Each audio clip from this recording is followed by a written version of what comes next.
जळगाव महापालिकेत महापौरपदी भाजपच्या दीपमाला काळे आणि उपमहापौरपदी शिवसेनेचे मनोज चौधरी यांची बिनविरोध निवड झाली आहे.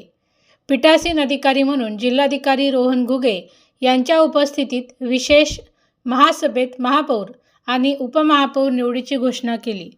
निवडीचा ढोल ताशांच्या गजरात फटाके फोडून जल्लोष करण्यात आला. महापालिकेत स्थापनेपासून कार्यकाळात 17व्या महापौर म्हणून दीपमाला काळे तर शिवसेना शिंदे गटाचे पहिले उपमहापौर म्हणून मनोज चौधरी यांनी पदभार घेतला आहे. सर्व नगरसेवक डोक्यावर फेटे बांधून सभागृहात महापौर आणि उपमहापौर निवडीसाठी उपस्थित होते. महापालिकेत महापौर होत असल्याचा आनंद असताना दुसरीकडे जळगाव शहराची मोठी जबाबदारी असून या खुर्चीला कसा न्याय देता येईल असे प्रयत्न माझे राहणार आहे. स्वतः एक महिला असल्याने जळगाव शहरात महिलांसाठीच्या सुविधांना प्राधान्य देण्याचा प्रयत्न राहणार आहे. महापौर म्हणून पहिल्या दिवसाची सुरुवात रक्तदान करून करणार असल्याचं नवनियुक्त महापौर दीपमाला काळे यांनी सांगितले. शिवसेनेचा उपमहापौर म्हणून जळगावात चांगले काम करण्याचा प्रयत्न राहणार असून माझ्या प्रभागापासून कामाला सुरुवात करणार असल्याची प्रतिक्रिया शिवसेनेचे उपमहापौर मनोज चौधरी यांनी व्यक्त केली आहे. आज पहिल्यांदा म्हणजे गणपतीरायांना वंदन करून मी आज हा माझा इथला चार सांभाळलेला होता.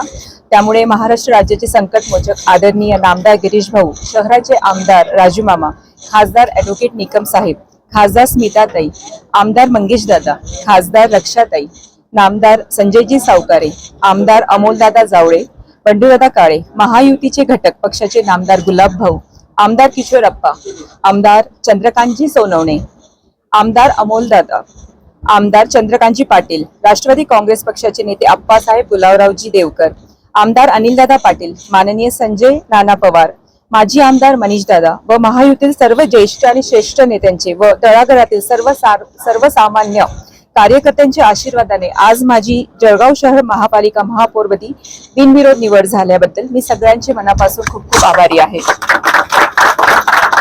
2.5 वर्षाच्या लोकल बॉडीची स्थापना झाली असून नागरिकांच्या दैनंदिन समस्यांचे झालेले उद्रेक निवडणुकीच्या काळात आम्ही सर्व नगरसेवकांनी अनुभवले आहे.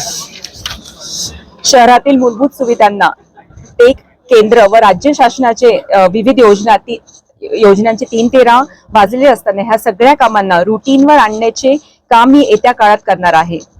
मूलभूत सुखसोयींना प्राधान्यक्रमाने मार्गी लावणं हा माझा प्रथम अजेंडा राहणार आहे व रस्त्यांचे अपूर्ण काम जे राहिलेले आहेत ते मी पूर्णतेला नेणार आहेत.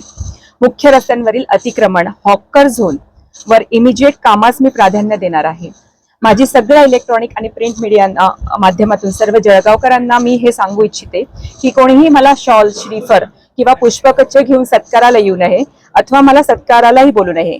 माय first preference will be to solve all the basic problems of the जळगावकर्स and I believe actual field work is. मी सर्वांना सांगू इच्छिते की आज महापौर पदी म्हणून माझी निवड झाली आणि खुर्चीवर बसली आहे. मी रक्तदान हे श्रेष्ठ दान समजते आणि मी वेळोवेळी रक्तदान हे करत आलेली आहे. आज संध्याकाळी मी रक्तदानाला जाणार आहे. आणि महापालिकेच्या स्थापनेपासून 17व्या महापौर म्हणून तुम्ही विराजमान होणार आहेत. जळगाव शहरासाठी कोणत्या कामांना सुरुवातीला प्राधान्य असणार आहे 2.5 वर्षाच्या काळात?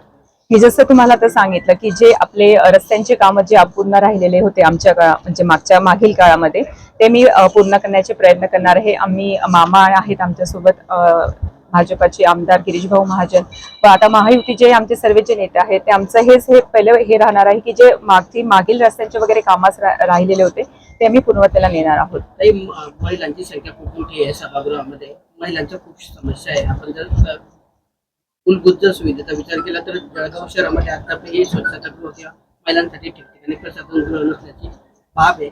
महिला म्हणून तुमच्याकडे खूप अपेक्षेने जळगावकर महिला पाहत आहेत, त्यांच्यासाठीचा काय प्लॅन आहे? हो, महिलांसाठी मी सांगू इच्छिते ॲज अ महिला म्हणून मी इथे रिप्रेझेंटेटिव्ह त्यांची महापौर म्हणून आता मी इथे विराजमान आहे. त्यामुळे एक आनंद होतो आहे की महिलांना एक मैत्रीण त्यांची हक्काची मिळाली आहे.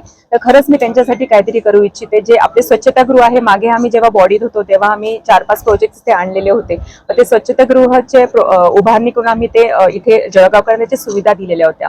पण आता ते मला वाटतं अजून कमी आहे. आम्ही सर्व मिळून आता पुन्हा जिथे आम्ही काही नवीन प्रोजेक्ट आणू शकतो ते आमचा प्रयत्न राहील.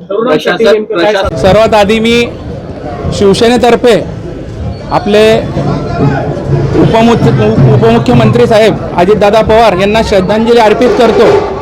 आणि आज मला उपमहापौर म्हणून इथं माझी निवड झाली आहे, तर आमचे मुख्य नेते आणि राज्याचे उपमुख्यमंत्री एकनाथराव शिंदे साहेब असतील, या जिल्ह्याचे लाडके पालकमंत्री गुलाबराव पाटील साहेब असतील, आमचे सर्वच आमदार साहेब असतील, चंद्रकांतजी सोनवणे असतील, किशोर आप्पा असतील, आपले सर्व आमदार आणि भाजपाचेही सर्व आमदार, आणि तसेच आपले जिल्हा प्रमुख असतील, तसेच आपल्या महिला जिल्हा प्रमुख असतील, भाजप सेनेचे दोघे, आणि माझे गुरुवर्य शांभो कोकटा, ज्यांच्यामुळे मी नगरसेवक होऊ शकलो आणि आज या पदावर येऊ शकलो, ते माझे गुरुवर्य शांभो कोकटा।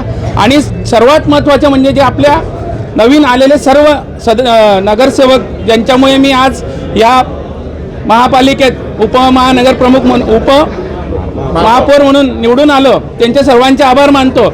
70ही आणि ते 5ही, कारण की त्या लोकांनी बिचाऱ्यांनी कोणीही फॉर्म भरला नाही, त्यांचे आभार मानतो।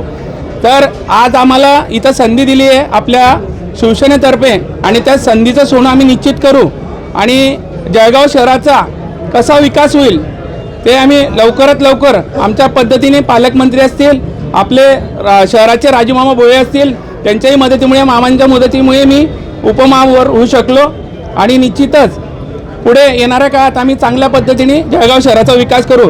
मी माझ्या प्रभागात म्हटलं तर काम विकास म्हणजे आम्ही सगळी पुस्तिका छापली ती, प्रभागाचा विकास हाच आमचा ध्यास, तर जळगाव शहराचा विकास हाच आमचा ध्यास राहणार आहे।